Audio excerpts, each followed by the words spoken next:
Welcome to SouFLoTV again, everybody. It's your host with the most. This one is a driving vlog. Haven't done a driving vlog in a while, but this one just hit me while I was driving, and I feel like I need to do it like right now. First of all, let me say congratulations to Brains and the Beat. She did something today on her channel that I've been waiting for her channel to do for a while. And thanks to every single person that supports the movement and go check out her channel and give us genuine support, right? She cleared over 4,500 views on an important topic in 1 day period. That's friggin' awesome.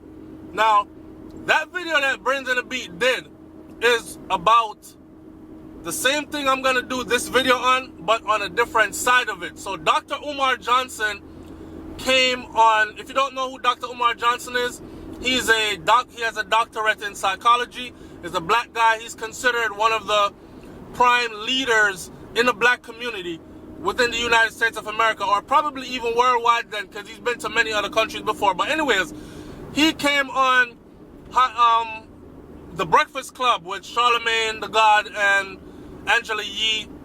He came on a couple of days ago. That's what Brains did. And he spoke about Jamaica and his last visit to Jamaica and the things that he observed. Now, remember, when these people travel, they don't just travel. Them people here travel, and he studies a doctorate in psychology. So the man has studied more than just, oh, the beaches are nice, and the weed is good here, and the gal them have some fat body in Jamaica, right? So he took the time out to tell us about how if Jamaica is not careful, and he's predicting that Jamaica will be the first colonized place in the Caribbean. Jamaica is on track to be that. Owned by the Chinese. People hitting me up in my inbox, yo, SouFlo, you have to do something on this. Dr. Umar Johnson just said on the Breakfast Club that Jamaica is about to be colonized by the Chinese. Did y'all not see my video I did like a month and a half ago? Before Dr. Umar Johnson even went to the Breakfast Club? Did y'all not see my video? And my video was titled, the video will be stringing to the end of this. So if you watch this to the end, go on to that video. But go to Brains and the Beat channel and watch that video she did, right? The video for me that I did when I covered it a month and a half ago, the video was titled, Jamaica sold to the highest bidder. And the icon of the video had the Chinese people in it, and standing with our now Prime Minister. And I actually did a part 1 and 2. Now go and watch Brains and the Beat on. Today though, I come to talk about something else. Today I come to talk about something else that Dr. Umar Johnson said in that interview at the Breakfast Club. He made a statement because he went on to speak about empowering the black community.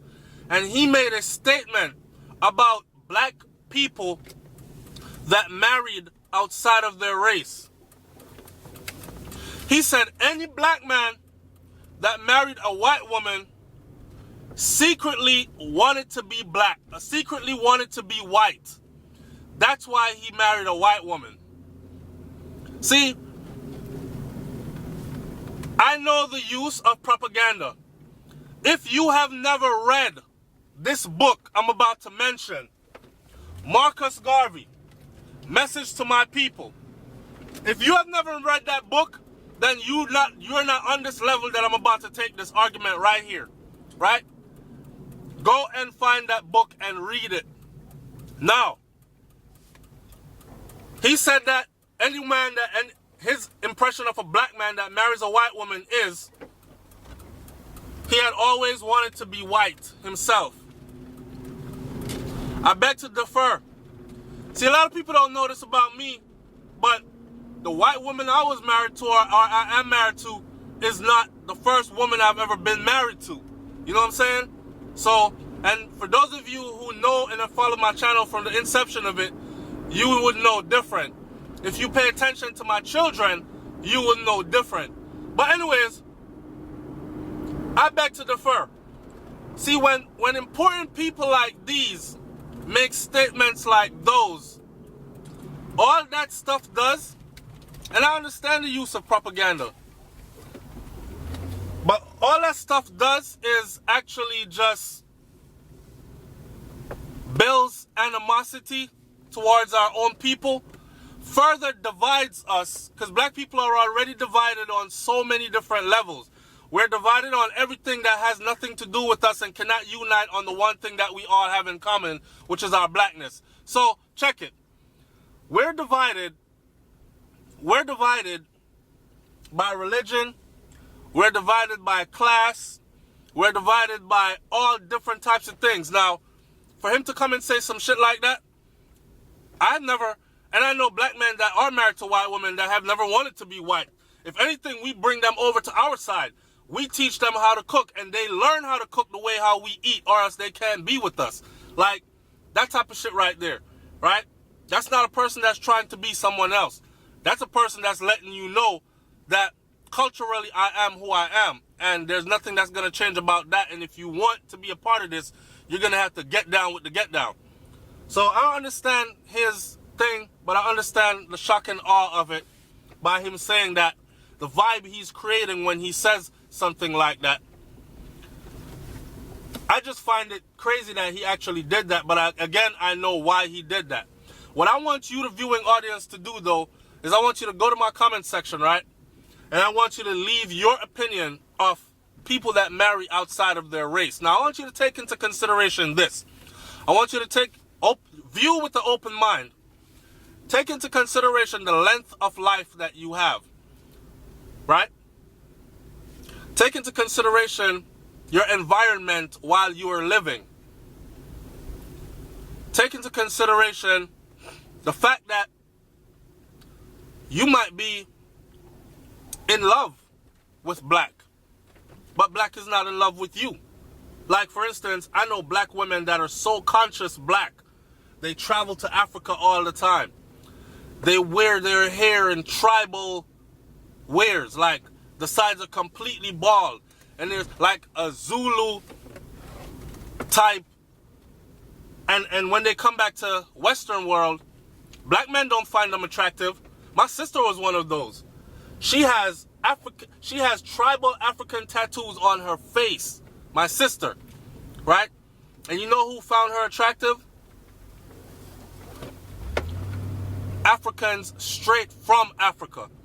So if she was attracted to, say, a Jamaican man, the first thing he would say is, and I'm not pigeonholing and saying all of, but the first thing the average Jamaican man would say is, blood clot her body nice, see? But yeah man, how she looks so? He's not going to equate that to her Afrocentricity. You know what I'm saying? Now, white men or other men outside of blackness might find her attractive.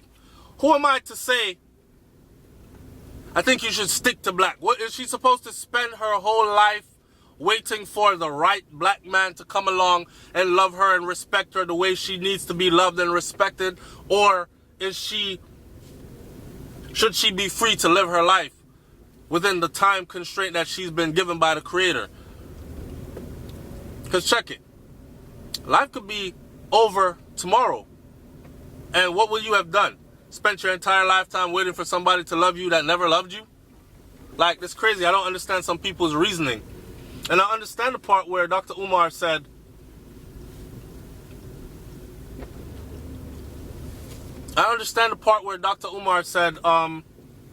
marriage is a commitment to your race, and because it's the ultimate form of respect. Like, you're saying that you marrying outside of your race is saying that you don't respect black women, or you marrying outside of your race is saying that a black woman is just not good enough. Remember, SouFLoTV, and me say polygamy. No, me want them black, Chinese, white, everything, because my shit is on a whole different level. I truly, firmly believe that us as human beings were all created by one supreme being, one almighty creator. Therefore, there is no division among us. That is my personal belief. But for the people that divide us by color and everything else, okay,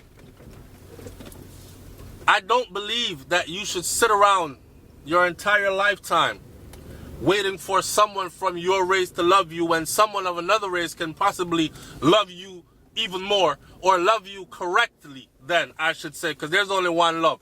There's no love and then love even more and all that. You're either you love or you don't love, right? So, and that should be up for another discussion too. But I want to hear what y'all gotta say about this, man. So I want you to like, comment, share, subscribe, leave your comment in the comment section below, and tell me what you think about this. Do you think that it's wrong to date to marry outside of your race? When I said date, you know, I'm not saying date and play around. Because enough people, when they're dating, they're just experimenting and exploring. Which is something that I said about the Rihanna relationship with Rihanna and the dude that she's with right now.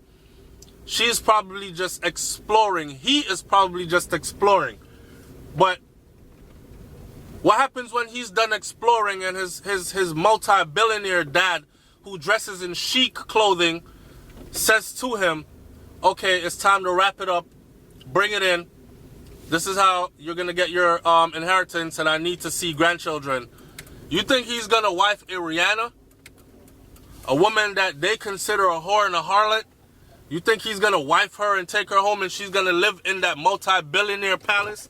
Or it's more than likely never going to happen. And I see black women saying, I'm black and I'm married to an Arab. Of course you're married to an Arab. You're married to someone that is not at the stature of the person I'm talking about. Neither here nor there.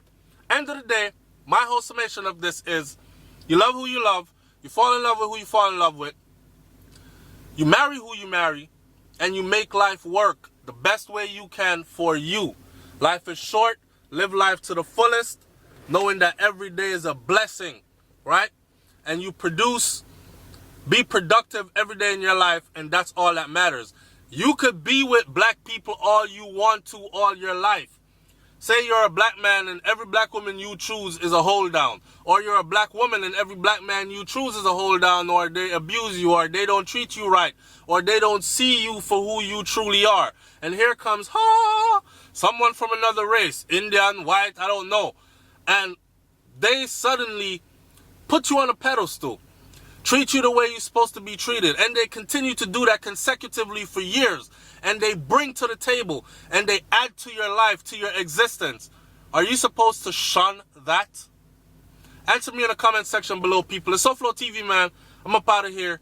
Peace. Before I go, let me say this. I'm trying to stay away from the dancehall topics too much, because the whole bag of suck your mother and who I kill who and who I fuck who for girl and who I skin out pan who, and I'm just so like I'll get back to them soon, because yeah, they do bring in a lot of views, and yeah, me like to balance the thing and make everybody have an even say.